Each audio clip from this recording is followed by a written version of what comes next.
I really appreciate y'all joining the session. I'm really excited to showcase Rehearsal to you today. Please, during this session, feel free to use the chat. Feel free to use the Q&A. Be happy to stop and answer any sort of questions that we have as we go through the session today. But I'm actually just going to go ahead and dive right on in. We're going to make the most out of the next 29 minutes and really just walk us through this platform and hopefully give you some ideas to see how you can utilize video-based practice with your teams, within your organization, and potentially with your clients. So I'm going to go ahead and share my screen, and you all should see the Rehearsal platform here. And so one thing to note, I'm going to show you all the web version of Rehearsal today. Please note that we do have native iOS and Android apps available if you're going to be accessing this in a mobile environment. And so as you see this platform here, I am currently logged in as an end user, right? So I'm a learner, and as you can see here, I've got some assignments that have been given to me based on my role within the organization, based on where I'm at within my training. Maybe we've identified some areas of improvement, and these assignments have been pushed out to me a la carte by my manager, my district manager, or something of that nature. But these are the assignments that have been assigned to me as a learner here in the platform. You'll notice that each assignment has its own start and end date and is broken down into these individual, we call these scenarios in the platform, they're just individual pieces of a skill set, of a talk track, of a presentation, of a workflow, right? These are just the micro learning modules, basically, that you're having me practice within this platform. So let's go ahead and hop into this success story scenario. And this is what we call a standard mentor feedback scenario here within the platform. So this is the most involved type of scenario that you would see within Rehearsal. What you'll notice is that every scenario is comprised of 4 parts, okay? You've got this front end prompt video here. This is going to be the front end of a video role play or simply the instructor-led type of instructions, right? So you can deliver it in either way. You'll see here that this one is in the role play format, but you could easily say, all right, everybody, we've got this new product rollout. We're going to be working on our elevator pitch today. Please keep it between 30 seconds and a minute. Let me see what you got. So you can deliver it that way from an instructor-led standpoint, or go about it in the role play style. Along with this role play video, right, you get this opportunity to include any sort of further text-based instructions. So you have this section here, and typically, you type in here, what the expectations are for your end users. You want those to be really clear, or maybe you want to provide more context around what's going on within the role play, or maybe you want to link out to some information here. You can hyperlink in here as well. So you can type in whatever you want in this section. You also have the ability to create a grading rubric when you build these scenarios. And if you do so, we give the learners visibility into what the criteria within that rubric are. Number 1, for transparency's sake, but number 2, quite honestly, if we do a good job of labeling these criteria, it's a great way to drive the correct behavior out of these learners within their practice in the first place. And then lastly, you have a spot over here for attachments. So any sort of content that you want to include over here that you want the learner to review prior to practicing, you can include here as an attachment, whether it's in Word doc form. You can see I've got a case study in PDF format here. This could be a best practice video, a training video in MP4 format, or an audio file, whatever it might be, you can add that over here.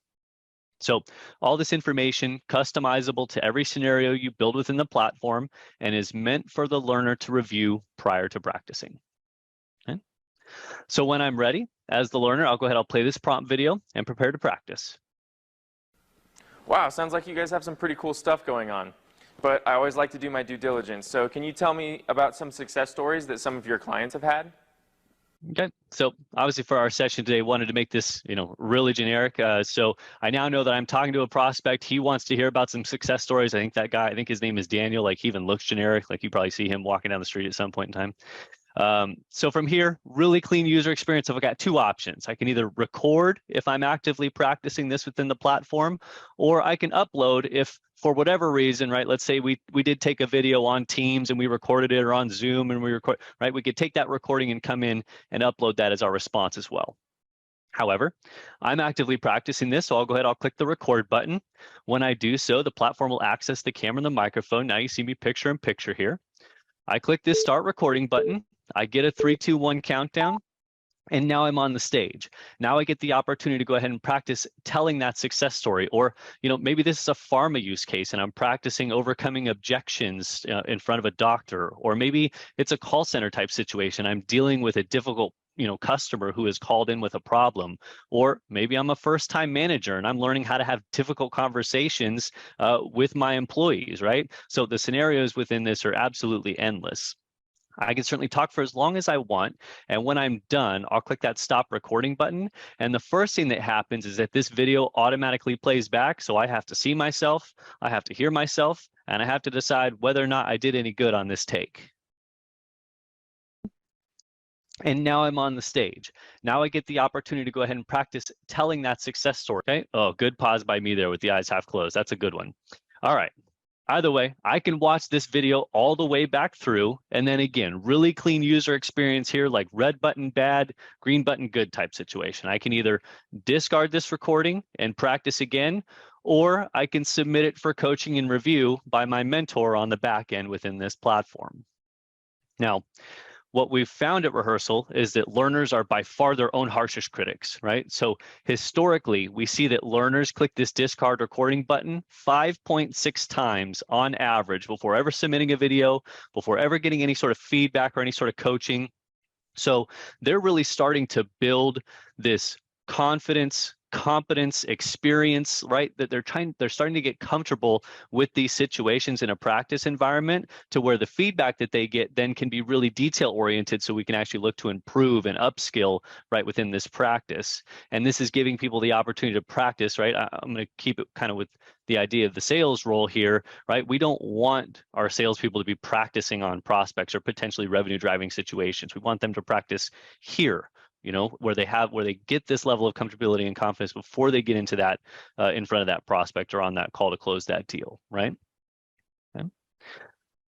On that same note, we want Rehearsal to be a safe place for people to practice, right? We want people to feel like they can push themselves outside of their comfort zone and really live in that gray area, because that's actually where you get better within this type of practice, right?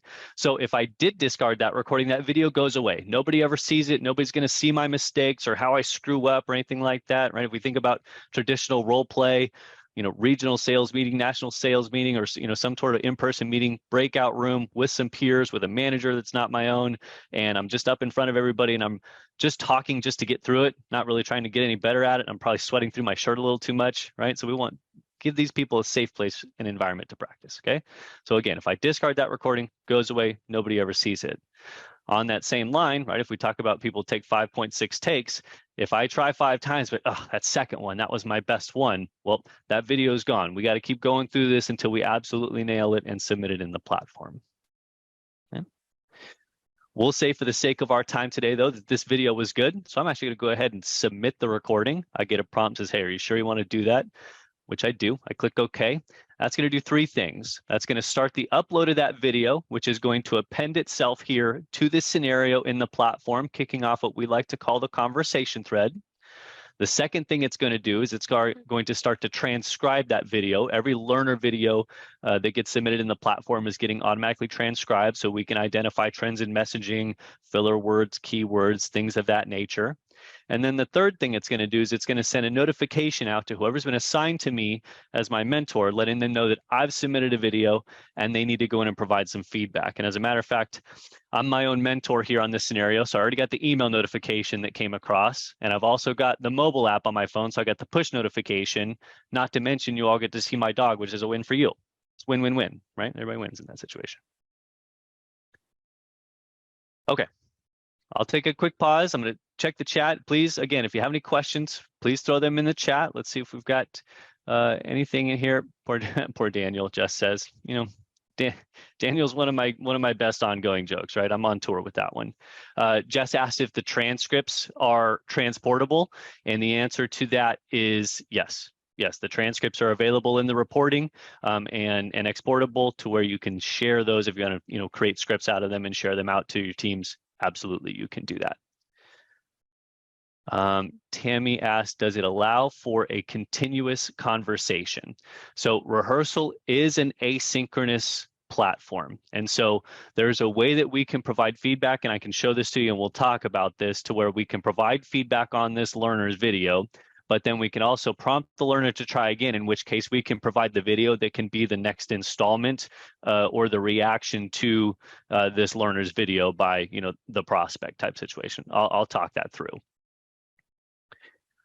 Nancy asked if this can run on a Samsung tablet. Samsung, I believe, operates in the Android world, right? In which case you have access to the Google Play Store, and we do have a native Android app available in the Google Play Store. So this can absolutely run on a Samsung tablet.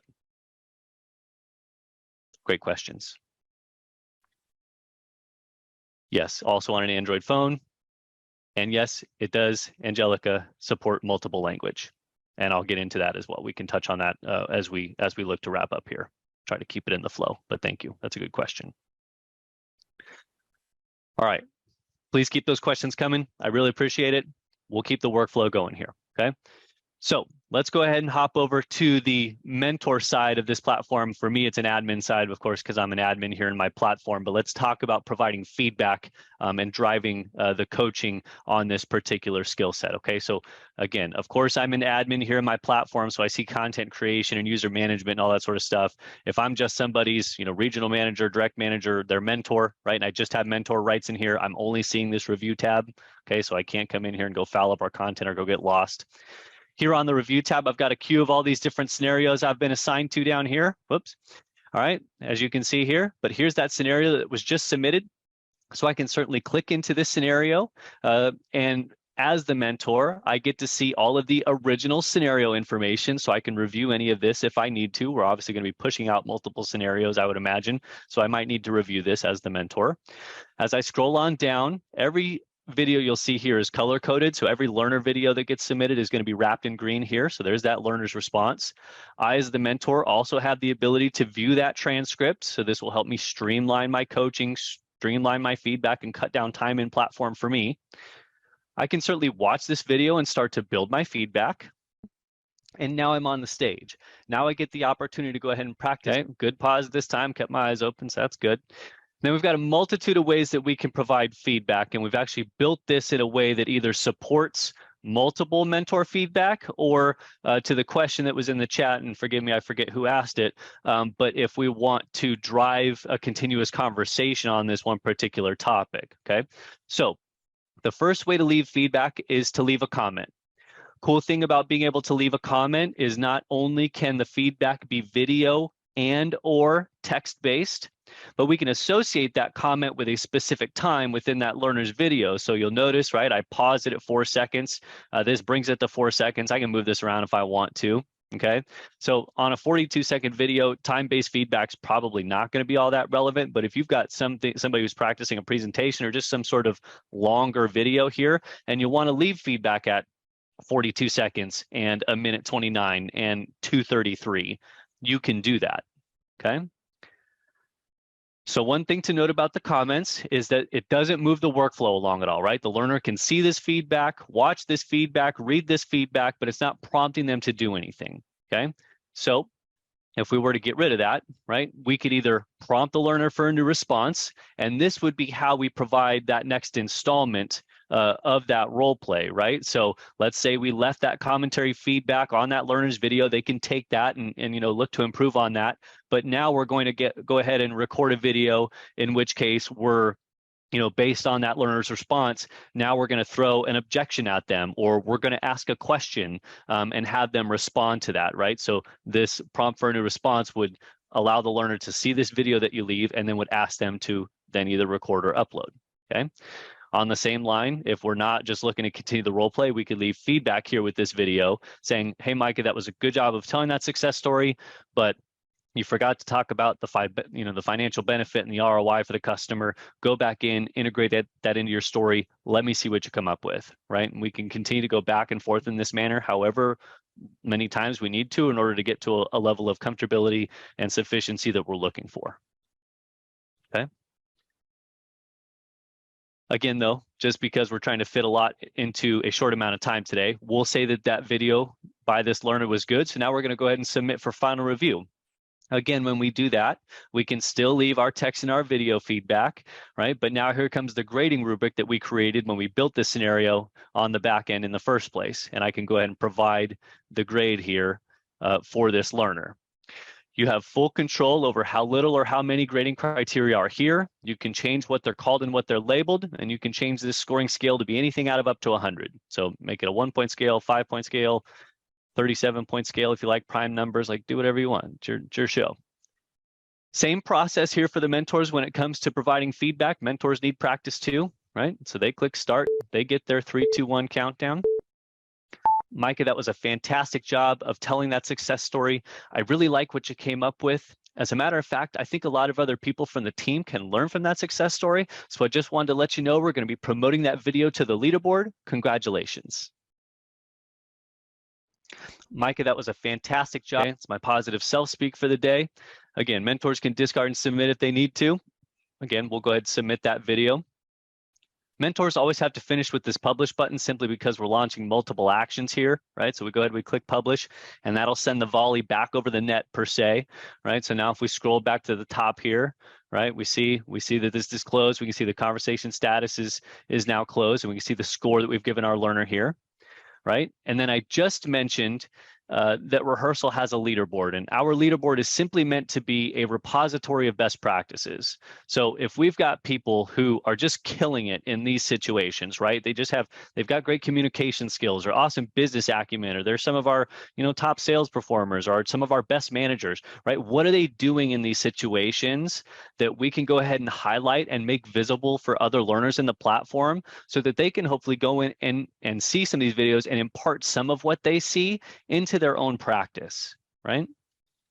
So I, as the mentor, can come down here to this video that we want to highlight as a best practice. Right underneath it is this add this response to the leaderboard button. I can click on that, and that brings up this section. And typically, as a best practice, we would do 2 things here. Number 1, you want to type in here, you want to give credit where credit is due, right? It's going to help drive performance and activity in the platform. And second, since this is going to be visible to other learners, we want to type in here why this video is good and what we want people to learn from it. Okay. I'm just going to say this is great, again, for the sake of time. I can send this directly to the leaderboard, or some organizations, from a cultural standpoint, they like to request permission from the student to be pushed to the leaderboard. You have either option. I'm just going to go ahead and send it. And now that is on the leaderboard. Okay. So again, hold on, this is in my way here.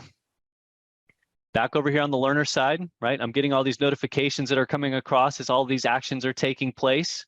All right, but now over here on the learner side, I can see, right, my big green check mark. I can see my score over here that I've been given. I can click into this scenario and I can scroll on down to the conversation thread. So my video is always going to continue to live here, right? So again, we talked about being able to, go back and forth multiple times. So I, as a learner, I'm going to see the growth I've made from my first video all the way down to my last, and I can always see the feedback videos at any point in time and go back in and refer to those, right? So here in red, again, that's what a final review video is posted. It's wrapped in red here, right? So there's that mentor's feedback video, and I can see the breakdown of the rubric over here. So let's say, for instance, I was a learner who had not practiced this scenario yet, but I wanted to check that leaderboard to see if there were some of these best practice videos for me to learn from. Right up here in the top right is this View Peer Responses button. I can click on that, and that'll take me to the leaderboard pre-filtered for just that scenario I was working on. But then likewise from the home page, I can easily click on the leaderboard, and now I see all of the videos from myself and my colleagues that are all of the same scenarios that I've been assigned to, okay? So if we're running 2 different programs, a sales program and a leadership training program, if I'm in the sales program, I'm not seeing any leadership training best practice videos on my leaderboard, right? It's not my purview. I don't see any of that, okay? So there's my video there. I can scroll on down. I've got a colleague, Alex. Maybe I've never even talked to Alex before. Maybe Alex lives in Virginia with Bianca, right? I could come in here and learn from his success story. Great question. One of my favorite success stories to share. Okay, so I can watch that all the way through. I can see the note from his mentor as to why it's good and what I'm supposed to learn from it. And then we've got the ability to drive a little bit of socialization here in the platform by being able to like videos on the leaderboard. I like to call it the Top Gun feature because you could come in here and filter by the most liked and, just see, who the best of the best is type situation.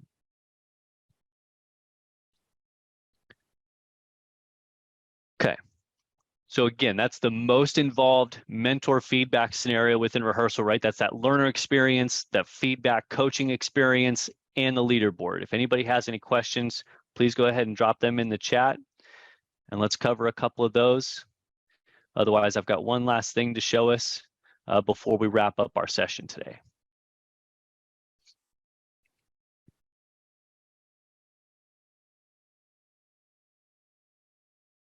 Jess asked if peers can grade. So Jess, when you're creating these assignments, you get to create the cohorts of who the learners are and who the mentors are. So if you want to go ahead and have some of those peers be mentors, you can actually set the permissions in terms of what kind of feedback they can leave. So you might actually restrict them to maybe only being able to leave those comments where they can leave that video or text feedback, but they're not touching the workflow, right? They're not moving the workflow along at all. So you can absolutely build it in that way.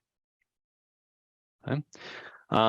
Tiffany asked if there's a specific way to put videos into categories for retrieval. Definitely on the leaderboard, right? You can filter by different assignments or different programs and things of that nature. Within our channels function over here on the left-hand side as well, you can create,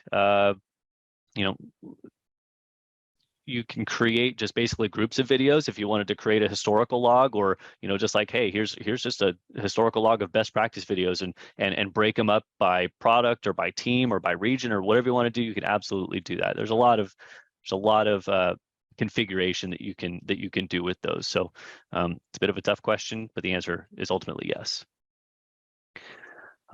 Tammy asked, for contact centers, if they don't have email or phones, what else can they use to record and review the platform? I'm on a laptop, right? They can always utilize a laptop. If they've got a desktop with a webcam, you can go about it that way. Otherwise, again, phones, let's see, if they don't have email, that's a good one. Tammy, we might have to talk more about that. Okay.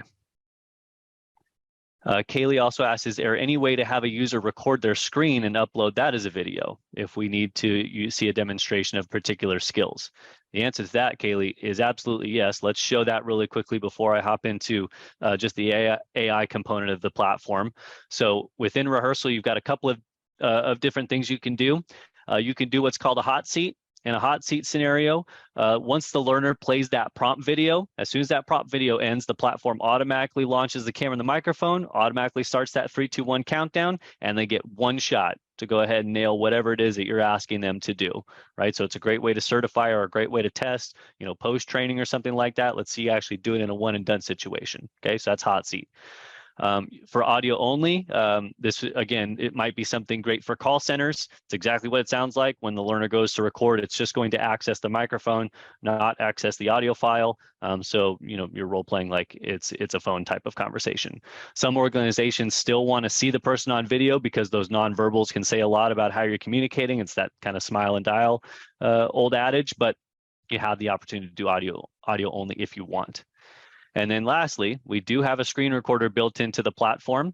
And the screen recorder will allow you to capture just what's going on the screen, or you can also capture what's going on the screen and see the person present and hear them how they're talking, just like this here. So I'll show you what that looks like here. Okay, so through our Rehearsal screen recorder, we can also capture something that I know you all want to do, which is things like system certification, for lack of a... Okay, so obviously you can see here, you're capturing whatever's going on my screen. You can see me, you can hear me. We do see this utilized with new hires, with system certification, things of that nature, sales for sales presentations, or leadership training for these presentations that they've got to give to teams, or at regional meetings or national meetings or anything like that.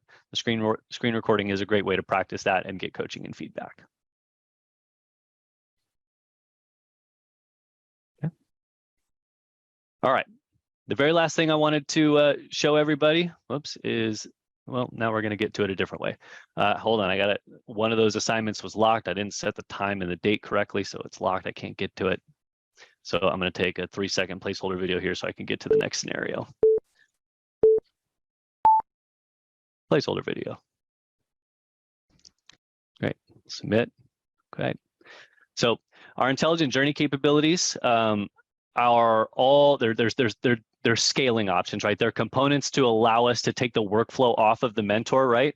The mentors can still get involved in providing and coaching and feedback, but we're really trying to take the onus off of them to have to own the workflow on every single submission here that a learner makes. So we can do things like this particular video or this particular scenario here that we created is an autocomplete.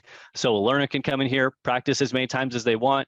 Hey, Mr. and Mrs. Learner, you're going to get out of it what you put into it, but we need you to go in and practice this thing. So once the learner submits their video, it's automatically marked as complete so that they can move on to the next thing. Transcript will still be there. This still shows up in the review tab, so a mentor can go in and provide feedback if they want to. But again, we're not reliant on that mentor to go ahead and close out that workflow for the learner. Okay. The other thing that we can do, there's three things actually. We can do what's called text analysis. Okay, so our text analysis is our AI component that says, hey, it's keyword recognition, right? So you can set up a keyword bank of up to 25 keywords. You set the threshold for the number of keywords that the learner has to mention in their response in order to quote unquote pass. Okay, so if a learner fails to mention the required number of keywords, you can do what's called content branching, which is route them to a learning module that you create that can be text-based, video-based, attachments-based that they've got to review prior to practicing again, right? So we're looking to eliminate the guess and check there. And then lastly, you can take any grading criteria that you build here within the platform and write it to be learner-facing and make this a true self-assessment. Hey, Mr. and Mrs. Learner, how confident, or how comfortable do you feel about this topic? Did you do X? Did you do Y? Did you do Z type situation? So again, all of these are in place to scale video-based practice within your organization. So I'll show you quickly in our last 3 minutes here how this works.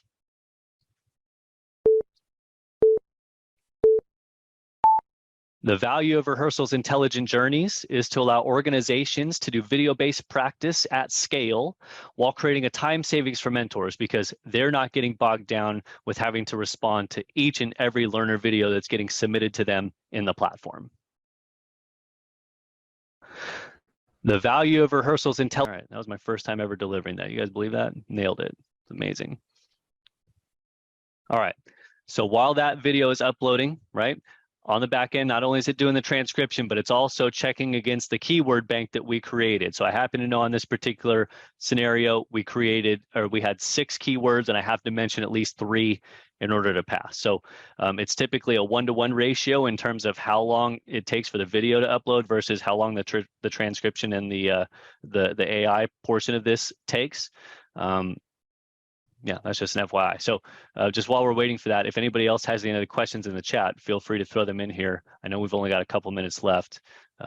Like I said, we wanted to pack a lot in here, okay? So there we go. So I mentioned 5 of the keywords, okay? I can view the transcript here within this text analysis portion, and it'll actually highlight those keywords that I said within that transcription, even the ones that I mentioned multiple times. So again, if I had failed to mention the required number, it would say, hey, you only mentioned 2 out of the 6. The required number was 3. And this would actually say, if there was content branching, it's going to route me to the module, or if not, this would say record or upload again, right? Asking me to try again. But since I passed this portion, now here comes the grade my response aspect. So here's the rubric that we created. I can go ahead and grade myself out on this performance. I did all these things. I can uncheck it if I didn't do something, right? And we can submit. And now I've actually effectively finished that entire assignment while only having 1 mentor engagement there. Okay, so again, the intelligent journey capabilities, scaling options to allow you to do video-based practice across your organization and not, wear down your mentors. So that was a lot. I like to call that my Wizard of Oz demo, right? It's just that peek behind the curtain type situation. If anybody has any questions left here in our last couple of minutes, please throw them in the chat. Annie asked, what if there's a language barrier? So the platform does do pretty well with accents and, when the English isn't perfect, it actually does a really good job with that. However, there are going to be times where it doesn't, and it just provides an opportunity to, do some proper coaching on it and really work on those things. Because if that language barrier exists, right, that's still something that we need to address and be able to coach to. Yep. It's a good question, though. Oh, there was a question earlier, languages. So here within the profile, right, the languages, Rehearsal supported by 12, I believe. You can see here, They're all supported here. All of these are going to change the language that's in the platform on the scenarios and the content you create yourself, right? If you want it in multiple language, you're going to have to create them in multiple languages. Okay, and the text or the transcripts that are created when the learner submits the video are supported by 8 different languages, right? So the transcriptions here are supported by 8 different languages.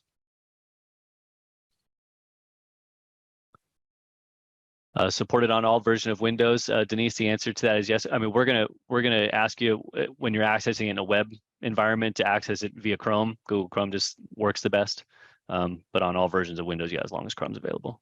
Yeah. Okay. All right. Bianca's playing the wrap-up music. I'm just kidding, Bianca. You did great. All right. Thank you, everybody, just for the opportunity. I really appreciate it. I know I went over on my time. It's very classic sales guy. I'm right on brand, but appreciate the opportunity. If anybody has any questions, please feel free to reach out to me. Happy to continue the conversation, do demos for your teams, whatever it might be. Just talk more about the topic itself. But again, thank you for the opportunity, and everybody have a great day. Thank you.